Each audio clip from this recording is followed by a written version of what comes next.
Good morning. সকালবেলা উঠে বিছানাটা তুলে নিয়েছি। বিছানা তোলা আজকে আর তোমাদের সাথে আমি শেয়ার করব না। এখন বাজে 11:30। এখন থেকে আমি আমার ব্লগটা শুরু করলাম। আর দেখো বেগুনগুলো, এমন বেগুন এনেছি তার অর্ধেকের বেশি পোকা। এইরকমভাবে আমাকে কাটতে হচ্ছে।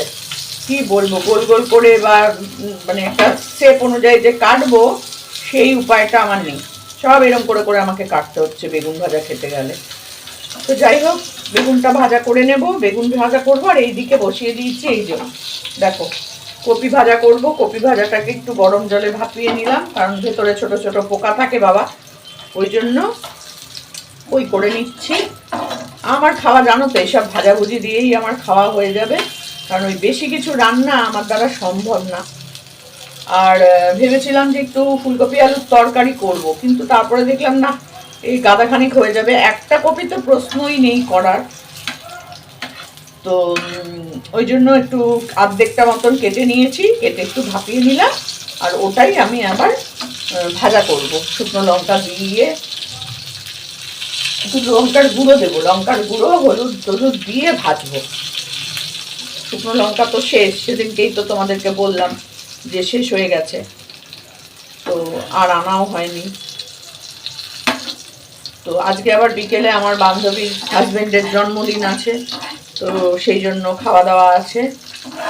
তাই ভাবলাম তো তরকারি টরকারি আর করার দরকার নেই, এই ভাজাভুজি দিয়ে ঘি দিয়ে খেয়ে নাও, ব্যাস। একা মানুষ, আর অত বেশি কিছু করার দরকার নেই বাবা। যাই হোক, বেগুনগুলো ভাজা হয়ে গেছে। পোকা থাকলে না খুব বিরক্ত লাগে আমার। আর এই বেগুনটা সাদা সাদা বেগুন ছিল, ভেবেছিলাম পোড়া খাবো। ও বাবা, কাটতেই দেখি ভেতরে পোকা, তার পোড়া খাবো কি? এইভাবে ভাজা করে নিলাম।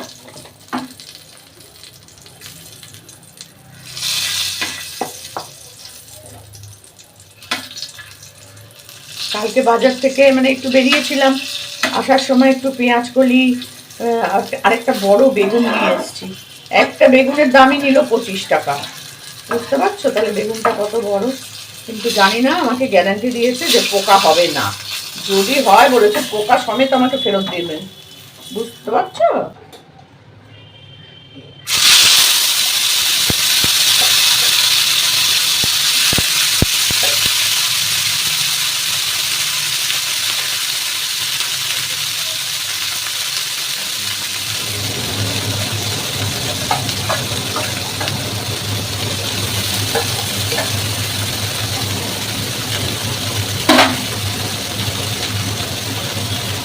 বড় অংশ দিদি বাচ্চা।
ভাবলাম কড়াইশুঁটি ধনেপাতা এইসব দিয়ে একটা ভালো করে তরকারি করবো, কিন্তু কি বলতো করলাম না। হচ্ছে প্রথম কথা, আমি যদি করি তো সেই তরকারি রাত্রিরেও থেকে যাবে। তো রাত্রিরে তো খাওয়া হবে না, কারণ ওরা আসবে আমার বাড়িতেই হবে বার্থডে। তো সেই কারণে মাংস ফাংস রান্না হবে, ওই জন্য আর রান্না আমি বিশেষ কিছু করলাম না। আবার তো আওয়াজ হয় না মেশিনের। ওই জন্য আমি আর ফুলকপি ধনেপাতা কড়াইশুঁটি নিয়ে বসেছিলাম কাটবো বলে। এখনও তোমাদের দেখাবো, দেখবে টেবিলের ওপর পড়ে রয়েছে। তারপরে ভাবলাম না, যখন ও ফোন করলো যে ওরা আসবে, আমার বাড়িতেই মাংস টাংস রান্না হবে, ভাত মাংস সব হবে, তাই জন্য আমি বললাম তাহলে থাক, আর আমি এইসব করবো না, কথা দরকার নেই, একটু ভালো বুঝে দিয়ে ভিজিয়ে খেয়ে নিই এই বেলাটা। কারণ দুদিন ধরে যা বিরিয়ানি খাচ্ছি বাবা, আমার অবস্থা খারাপ। তো চলো এটা ভাজাটা হয়ে যাক। এই দেখো কপিটা নিয়ে বসেছিলাম, কপিটা আর পুরোটা কাটতে পারলাম না, অল্প একটু কেটে ভাজা করে নিলাম। এই যে কাঁচা লঙ্কা, কড়াইশুঁটি বার করেছিলাম কিছুটা, যে ইয়ে করবো বলে, ফুলকপি আলু দিয়ে তরকারি করব বলে, তা সে আর আমার হলো না, ওইভাবেই পড়ে রইলো কড়াইশুঁটি। এমনিই বসে বসে আমি খেয়ে নেবো। আর এই যে ধনে পাতাটা বার করেছি, ধনে পাতা দেখো ফ্রিজে রেখেছিলাম, একদম নেতিয়ে এইটুকু হয়ে গেছে। এটাকে আমি একটু বাটবো, কাঁচা লঙ্কা দিয়ে আর কালো জিরে দিয়ে একটু বাটবো। আর এখানে আমি এই যে বেগুন ভাজা আর ফুলকপি ভাজা করে নিয়েছি। এই হচ্ছে আমার খাবার। আর সাথে আমার এই যে ঘি, এই যে ঘি রয়েছে আমার, একদম ঝর্ণা ঘি।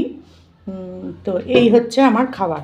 আর কালকে আমি যখন ওর বাড়ি থেকে আসছিলাম, তখন এই যে লেবু, 10টা লেবু 50 টাকা, তো এই লেবু কিনেছিলাম, আর 5টা কলা কিনেছিলাম 20 টাকা দিয়ে। তো সে তার মধ্যে দুটো আমি খেয়ে নিয়েছি। আর এখন দেখো লেবু আছে দুটো, 4টে, 5 হাজার 7 8টা, দুটো কমলা লেবুও খেয়ে নিয়েছি। তো এই আমার পড়ে রয়েছে, এই হচ্ছে আমার সারাদিনের খাবার দাবার, তোমাদেরকে একটু শেয়ার করে দিলাম। আর এখন এই ধনে পাতাটাকে একটু বাটবো। তো চলো কাজগুলো শেষ করে আসি। ভাত হয়ে গেছে, এই যে ভাত করে নিয়েছি। আর এখানে ধনে পাতা বেটেছি আজকে মিক্সিতে, আজকে আর শিলনোড়ায় বাটিনি, এই যে মিক্সিতে বেটে রেখেছি, কালো জিরে কাঁচা লঙ্কা দিয়ে বেটে রেখেছি।